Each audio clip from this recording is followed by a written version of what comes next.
Hey, what's up? Today I'm going to be giving a review for the film Psycho-Pass. Now this is based on the anime like Psycho-Pass like TV series if I'm not mistaken, and I think it was actually like a comic book series too if I'm not mistaken, because I know a lot of like the anime like series or whatever films they be based on like manga like type books I think, but then they become like series, and then at times they even make them into like movies.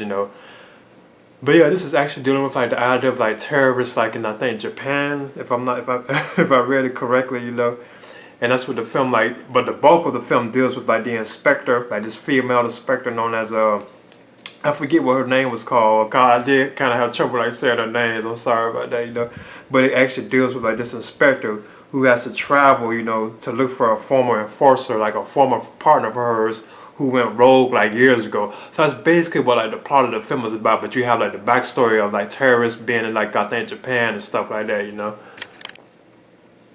And I think, and if I'm not mistaken, it takes place like yeah, I think they did say exactly when it takes place. But I think it is they don't really like stress it that much. But obviously it's in the future, because like the technology of the film is like very like high tech. They got like I think like hologram type stuff and all this kind of like and like the weapons they have and everything. You could tell that it's very like advanced as far as our times go. And if I'm not mistaken, I think it does take place like in the 22nd century, I think 2116 80 if I'm not mistaken. So it's actually like a century past us, like it's like a century over here. Yeah, actually like 100 years from now. But the actual film itself was actually released last year, I believe, if I'm not mistaken, in 2015.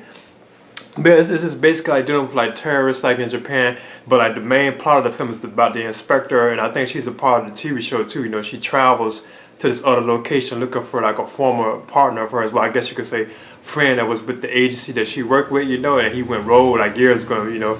But then it turns out, 'cause they thought that he turned bad and all that kind of stuff. But I don't want to spoil the film.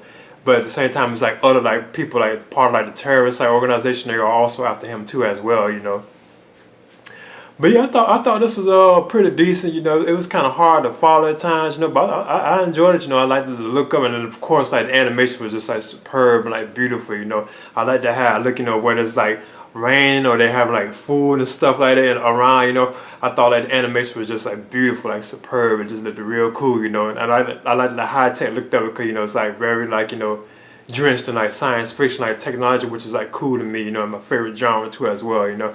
Plus they had like a lot of good like fight sequences in the film as well too. Like whenever they have like hand to hand like combat, I thought like the fight sequences were pretty cool and like fun.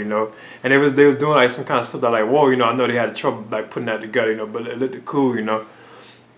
But yeah, in the end I'll be giving and I'm actually looking forward to watching this, like the actual series and anime series that this was based on too. So I actually kind of got my eyes on it, giving that a try too.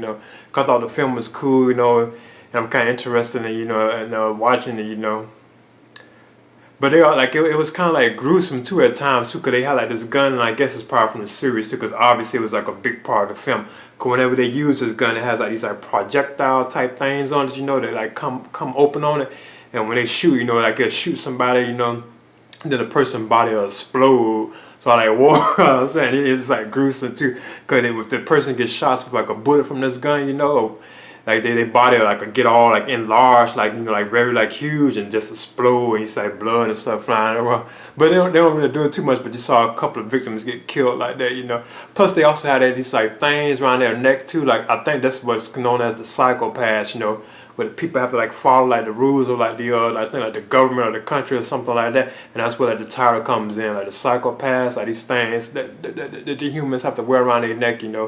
Like to keep, like I think, like to keep law and order and something like that, because remember it's way in the future. But yeah, in the end I'll be giving Psycho-Pass, the movie I give this a B minus, and this will be my review for Psycho-Pass movie. And I thought it was cool, like the animation definitely, if you're like a fan of anime, or I guess like the TV series itself, or just like animation period and genre, I think you should give it a try. So I'm giving Psycho-Pass the movie a B minus, and I'll catch y'all later.